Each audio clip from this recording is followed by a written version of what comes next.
প্রধান উপদেষ্টা অধ্যাপক ডক্টর মোহাম্মদ ইউনূস আজ ব্রিটেনের মর্যাদাপূর্ণ কিংস চার্চ সারমনি অ্যাওয়ার্ড গ্রহণ করবেন। এছাড়াও প্রধান উপদেষ্টা ও বিএনপির ভারপ্রাপ্ত চেয়ারম্যান তারেক রহমানের বৈঠকটি আলোচনার কেন্দ্রবিন্দু এখন রাজনৈতিক অঙ্গনে। এসব নিয়ে বিস্তারিত জানাতে লন্ডন থেকে যুক্ত হচ্ছেন সিনিয়র সাংবাদিক ও কিউ নিউজের সম্পাদক এম.এ. কাইয়ুম। জনাব এম.এ. কাইয়ুম, আপনাকে স্বাগত আজকে আমাদের আয়োজনে। প্রধান উপদেষ্টা ডক্টর মোহাম্মদ ইউনূসের এই 4 দিনের সফরে নানা পর্যায়ে নানান ধরনের বৈঠক রয়েছে। এমন বৈঠকগুলো থেকে আসলে কি কি প্রত্যাশা করা হচ্ছে এখন পর্যন্ত? থ্যাংক ইউ তরুণী। প্রধান উপদেষ্টা ডক্টর মোহাম্মদ ইউনূস আজ সবচেয়ে মর্যাদাপূর্ণ কিং চার্লস হারমনি অ্যাওয়ার্ড গ্রহণের জন্য ইতিমধ্যেই আমি যে জায়গাটিতে দাঁড়িয়ে আছি, সেন্ট্রাল লন্ডনের অভিজাত এলাকা সেন্ট জেমস এলাকা, আমার পিছনের এলাকায় এটাকে বলা হয় সেন্ট জেমস প্যালেসে ইতিমধ্যেই প্রবেশ করেছেন। বাংলাদেশ টাইম 5টা 50 মিনিট এবং যুক্তরাজ্য টাইম 11টা 50 মিনিটে প্রবেশ করে তিনি অতিথি সারিতে আসন গ্রহণ করেছেন। কয়েকশো অতিথি রয়েছেন। এরপরে আজকে 1:30 থেকে 3:30 মধ্যে ব্রিটেনের মহামান্য রাজা তৃতীয় চার্লসের কাছ থেকে তিনি এই মর্যাদাপূর্ণ অ্যাওয়ার্ড গ্রহণ করবেন।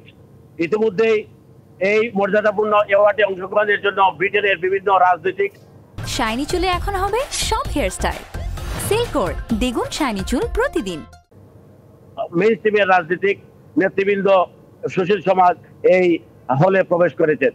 এছাড়া সবচেয়ে যে বিষয়টি তরুণী আপনি প্রশ্ন করেছেন, আলোচনার কেন্দ্রবিন্দু ডক্টর মোহাম্মদ ইউনূস আগামীকালকে সকাল 8টায় সেন্ট্রাল লন্ডনের পার্কল্যান্ডের ডরচেস্টার হোটেলে বিএনপির ভারপ্রাপ্ত চেয়ারম্যান তারেক রহমানের সাথে গুরুত্বপূর্ণ বৈঠকে মিলিত হবেন।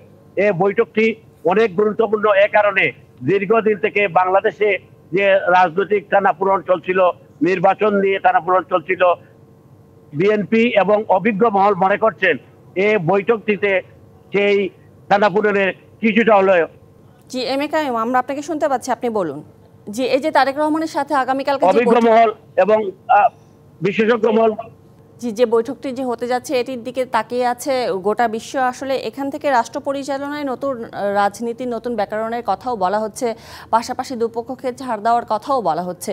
আসলে কি প্রত্যাশা নিয়ে থাকছে এই বৈঠকটি? হ্যাঁ, সকলেই মনে করছেন সেই বৈঠকটিতে দীর্ঘদিন থেকে যে কিছুটা রাজনীতি থেকে